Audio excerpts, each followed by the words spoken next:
সকাল বন্ধুরা, চলো দেখিনি মা কি করছো। মা কি করছো?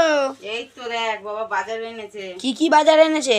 দেখছি, আমার দেখিনি বাজারগুলো, দেখি কি কি বাজার এনেছে তোর বাবা। দেখাও তো দেখি কি কি এনেছে। প্রথমে এনেছে পাট শাক। ও, তারপরে এটাতে কি এনেছে, এটাতে এনেছে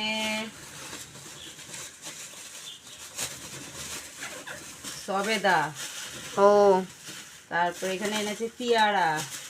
ও, তারপরে এটাতে এনেছে কলা। হুম, এটাতে এনেছে কলা। তারপরে এনেছে, এটাতে কি এনেছে দেখি, এটাতে এনেছে কাঁচা লঙ্কা, লেবু। হুম, তারপরে এনেছে ঝিঙে। হুম, তারপরে এনেছে পেঁয়াজ। আচ্ছা। তারপরে এনেছে বরবটি। ও। কত বাজার এনেছে।